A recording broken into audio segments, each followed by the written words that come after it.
একটা সময় আসবে যখন পৃথিবী আগের মতো থাকবে না। মানুষ ব্যস্ত থাকবে দুনিয়ার কাজে, কিন্তু অনেকেই বুঝতেই পারবে না যে কিয়ামত ধীরে ধীরে কাছে চলে আসছে। শেষ জমানায় এমন কিছু ভয়ঙ্কর আলামত দেখা যাবে যেগুলো দেখে মানুষ ভয় পেয়ে যাবে। কিন্তু অনেক মানুষ তখনও বুঝতে পারবে না যে এগুলো কিয়ামতের লক্ষণ। একটি শান্ত গ্রামে থাকত রাশেদ নামে একজন যুবক। সে খুব সাধারণ জীবন যাপন করত। সবসময় মানুষের ভালো করার চেষ্টা করত। রাশেদের দাদু ছিলেন খুব জ্ঞানী একজন মানুষ। তিনি প্রায়ই রাশেদকে ইসলামের গল্প শোনাতেন। বিশেষ করে তিনি শেষ জমানার কথা বলতেন। একদিন সন্ধ্যায় আকাশে সূর্য ডুবে যাচ্ছিল। চারদিকে হালকা বাতাস বইছিল। রাশেদ তার দাদুর পাশে বসেছিল। হঠাৎ দাদু ধীরে ধীরে বললেন, বাবা, মনে রাখবে, শেষ জমানায় 3টা ভয়ঙ্কর আলামত দেখা যাবে। বললে মানুষ রাগ করবে, ভালো মানুষকে খারাপ বলা হবে, আর খারাপ মানুষকে সম্মান দেওয়া হবে। রাশেদ তখন ভাবতে লাগল, এমন সময় কি সত্যিই আসতে পারে? বছর কেটে গেল। রাশেদ দেখল, ধীরে ধীরে মানুষ বদলে যাচ্ছে। অনেক মানুষ নামাজ ভুলে যাচ্ছে। অনেকে শুধু দুনিয়ার পিছনে দৌড়াচ্ছে।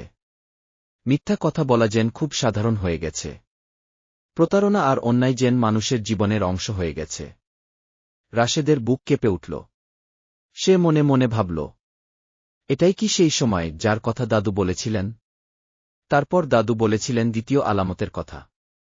তিনি বলেছিলেন, একদিন পৃথিবীতে আসবে সবচেয়ে বড় ফিতনা, দাজ্জাল। দাজ্জাল এমন সব শক্তি দেখাবে যা দেখে মানুষ অবাক হয়ে যাবে। সে শুকনো জমিতে সবুজ গাছ জন্মাতে পারবে। সে বৃষ্টি নামাতে পারবে।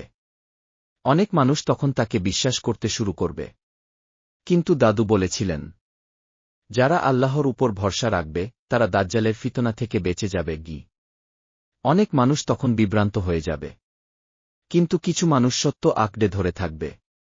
তারা নামাজ পড়বে, আল্লাহর কাছে দোয়া করবে, আর সত্যের পথে থাকার চেষ্টা করবে। তারপর আসবে তৃতীয় বড় আলামত। পৃথিবী তখন ভয় আর অন্ধকারে ভরে যাবে। মানুষ চারদিকে আতঙ্কে থাকবে। ঠিক সেই সময় ঘটবে এক অলৌকিক ঘটনা। আল্লাহর এক মহান নবী পৃথিবীতে অবতরণ করবেন। তিনি হলেন হজরত ঈসা নবী। তিনি সত্য প্রতিষ্ঠা করবেন। এই পৃথিবী চিরস্থায়ী নয়। একদিন সবাইকে আল্লাহর সামনে দাঁড়াতে হবে। তাই আজ থেকেই নিজেকে ঠিক করুন।